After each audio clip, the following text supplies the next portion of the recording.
you doing? I'm here with Sun Oven, and actually I do a lot of videos on storing food and how to cook it as well. And as you know, if you have 6 months of stored food or whatever, you have to have a way to cook all that food. And you can do that with propane and everything else, but that requires storing either propane or wood or whatever you're going to use. Another alternative is using the sun's natural energy to cook your food, and you can use a solar oven. So Paul with Sun Oven is going to show us a little bit about the solar oven that they make and how to use it. All right. Well, this is a Sun Oven. It folds up, carries like a suitcase. It only weighs 23 pounds. And setting it up takes a matter of seconds. It's a simple one-piece construction. And your food goes inside this chamber, and it has a tray that keeps your food from spilling if you move it to follow the sun.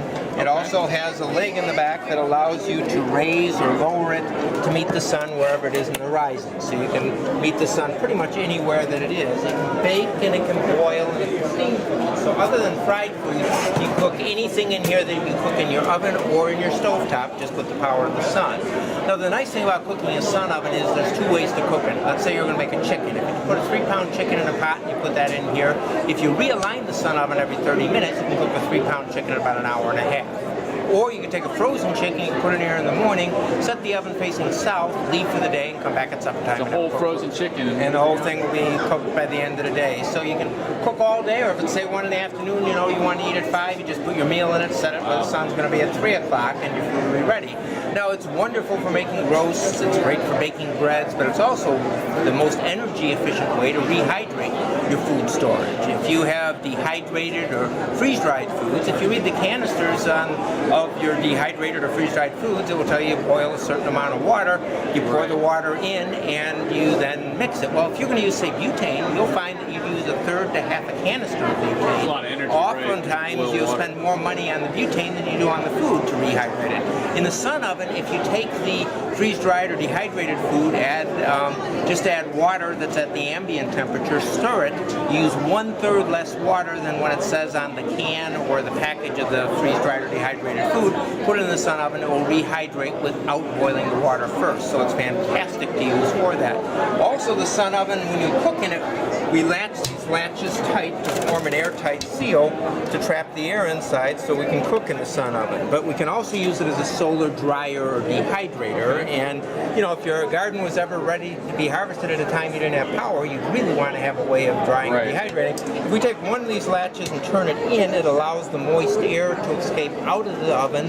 One of the things that we have available for the oven is a dehydrating kit that allows you then to have 4 levels of drying at the same time to dry or dehydrate food. You can also use it to boil or pasteurize water. Now, you can boil water in the Sun Oven, but water at most altitudes boils at 212 degrees. But it takes as much energy to bring water from 200 degrees to 212. The last 12 degrees take as much energy as bringing it from the ambient temperature up to 200. Pasteurizing water is bringing it to a temperature above 150 degrees Fahrenheit for 6 minutes. That kills all the germs. You don't actually need it to boil. You don't need it to boil, but of course the bubbles give you the indication to know it's done. Well, this is what's called a WAPI, or water pasteurization indicator. And this will let you know. This lets you know. This just floats on the top of a pan or a canning jar, and this green wax, when it melts and goes to the bottom, the water is pasteurized. That's how you know it's been there for 6 minutes. You can take this out of the water, and the wax will reharden in less than 2 minutes, and you can turn it over and you can reuse it hundreds of times. I've done projects in Haiti where I've gone back, 3 years later, and they're still using the same WAPI every day for 3 years, so it lasts a long time. So the Sun Oven is a wonderful emergency preparedness tool. What many people find is they buy it for preparedness and then they start using it. And on days, you know, when it's hot, if you do your cooking outdoors, the Sun Oven will easily pay for itself. A lot of people tell us they pay for their Sun Oven in a matter of months, and then the money they save by energy, they're able to use to fund their food storage and other emergency preparedness items. So not only will it pay for itself, but after a few months you can start using that saved money to buy other things. Exactly.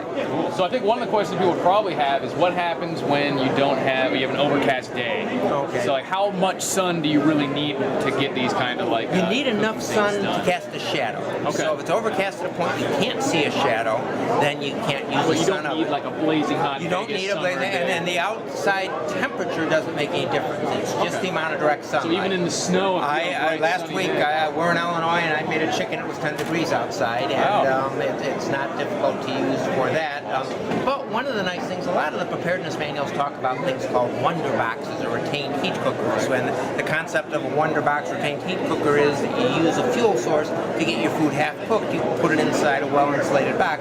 So even on days when it's overcast, if you leave the sun oven in the house, you get your food half cooked with another fuel source. You put it inside the sun oven. You latch the latch. You close the lid on it tight. It will actually finish the cooking, so you can use it as a slow cooker or retained heat or wonder box type cooking. So there are uses for it even when you're not. Save you don't you have fuel even if exactly. Yeah, so you should probably always have another way just in case you have an overcast day. And right, you do need another backup way, but one of the other things to keep in mind, people, particularly people who live in urban areas, will oftentimes store propane for cooking. Right. What most people don't realize is that if you live in an urban area and you're storing propane canisters, if you have more propane stored than what's legally allowed, Oh yeah, they'll bust.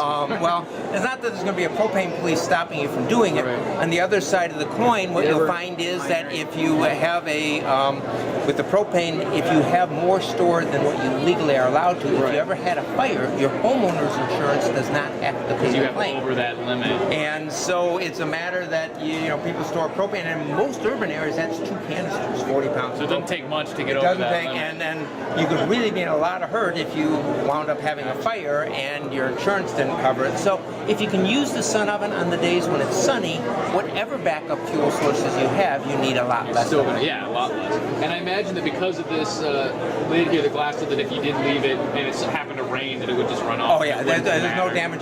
We have ovens in 130 countries around the world. It's actually been on the market since Definitely been 1986, and it was designed with the idea it could be used in a third world country for 15 years with no maintenance. So in the U.S., literally, it will last a lifetime. So Well, that's great. Well, I appreciate it. And all it's right, thanks a lot. sunoven.com. Is that the website? Sunoven.com. Sounds good. Thanks. Thank you.